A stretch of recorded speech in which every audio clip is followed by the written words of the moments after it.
네, 한자리에 모인 삼국 정상의 목소리는 더욱 강경해진 부분이 있었습니다. 북한의 불법적인 핵미사일 개발에 대한 규탄, 그리고 러시아의 우크라이나 침공을 비판했고 중국에 대해서도 한층 선명한 견제 목소리를 냈는데 이현정 의원님, 네. 예상보다 수위가 좀 높았다 이런 얘기도 있더라고요. 그렇죠. 그동안은 이제 어떤 개별적인 회담, 다자회담에서의 어떤 공동 성명이라든지 이런 형태로 됐지만 네. 한미일 정상들이 모인 가운데 이제 지금 현존하는 국제적 위협 가운데 가장 대표적인 이 세 가지 문제에 대해서 적극적인 목소리를 낸 거 아니겠습니까? 예. 그게 바로 이번 회담이 가지고 있는 저는 굉장히 외교적인 의미라고 봅니다.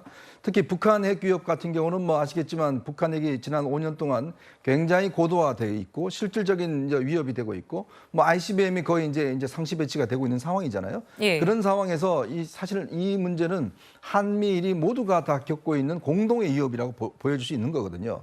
그렇다면 이 3자가 이 공동의 위협에 대응하겠다는 그런 의미가 있는 것이고 우크라이나 전쟁도 마찬가지입니다. 이게 우리가 멀리 떨어져 있긴 하지만 러시아의 침공 같은 경우는 나토에도 실적 위협이 될 수가 있는 것이고 예. 또 이것이 국제적인 질서 변화에도 위협이 될 수가 있는 것이고 뭐 대만 문제도 마찬가지입니다.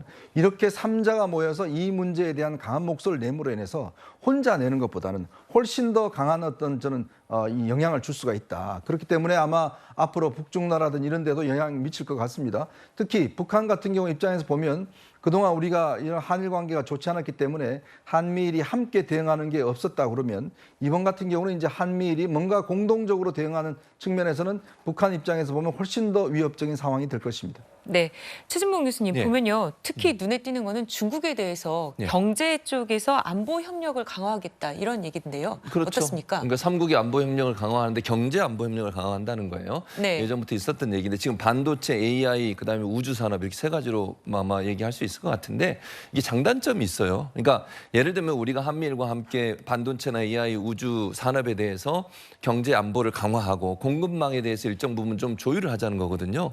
근데 문제는 뭐냐면 지금 미국과 중국이 가장 첨예하게 부딪히는 경제 문제가 바로 반도체 공급망 문제입니다. 네네. 거기서 공급을 지금 막고 있는 거잖아요. 근데 이게 우리나라에까지 불똥이 튈 가능성이 실제로 우리나라도 지금 압박을 받고 있는 상황이고요.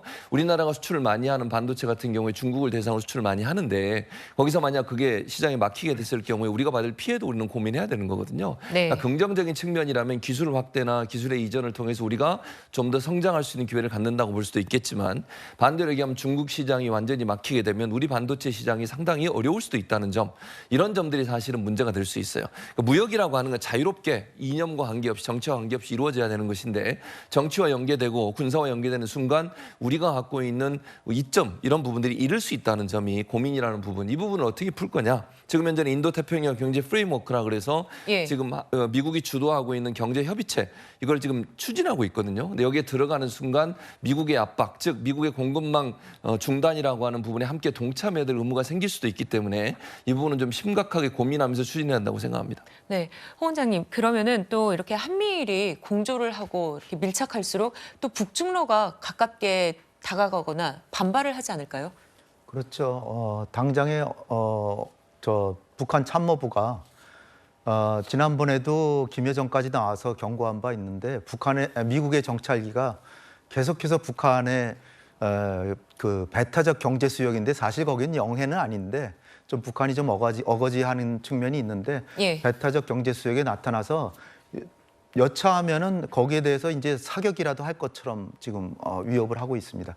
거기서 나타나듯이 북한의 입장에서는 이렇게 한미일이 공조하는 것이 북한은 자기의 기회라고 생각을 하는 것 같아요. 오히려. 왜냐하면은 네. 위협을 받는 게 아니라 어차피 자기네 핵을 가졌고 한국은 핵이 없고 뭐 미국이 지켜준다고 하지만 전략 핵 잠수함 잠시 왔다 갔고 지금은 없고 그러니까 핵을 가진 건 북한이고 그리고 북중 간의 관계는 계속 좋아지고 있고 러시아하고도 지금 블라디보스토크하고 지금 그 항공편도 이제 다시 개설이 되고 항저우 아시안 게임에도 북한 이제 참여할 것 같고 그러면서 북한의 입장은 자신들이 핵을 개발하고 장거리 미사일하고 정찰 이상을 쏴도 안보리에서 중국과 러시아가 지켜준다. 무역은 95% 이상 중국과 러시아가 한다. 네. 그런 상황에서 한미일이 힘을 합쳐서 뭘 한다고 그러는데 자신들이 생각하는 건 한국인데 한국은 핵이 없잖아요.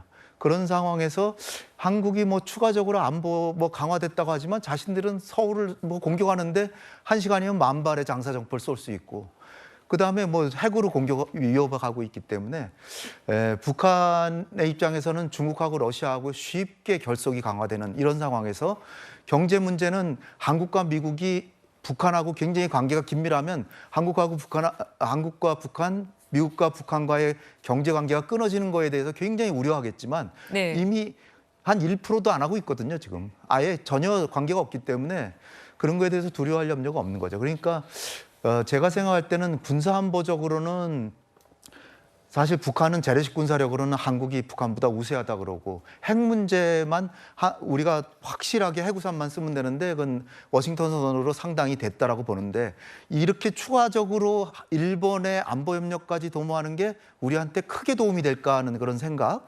거기다가 중국은 우리를 이제 거의 적으로 볼 수도 있는데 지금까지는 중국하고 한국이 전략적 동반자였단 말이에요. 친구였는데 적으로 변하는 순간이에요. 그렇다면은 중국은 북한이 아니잖아요. 중국은 핵을 200개 이상 갖고 있고 우리랑 경제력으로도 10배 이상 강하고 경제는 압도적으로 지금 중국하고 많이 하고 있는데 그런 중국이 이게 우리랑 척을 지게 된다. 물론 최근에 무슨 관광객도 다시 보내는 조치는 했습니다. 그렇지만 중국 내심으로는 이제 한국이 우리하고는 전략적으로는 협력 동반자가 아니다. 이렇게 생각을 할 텐데 이렇게 잃는 부분을 생각을 해야지 얻는 것만 생각해가지고는 네. 그 계산이 균형이 안 맞는 거죠. 예. 이 점을 좀 고려해 주셨으면 감사하겠습니다. 네.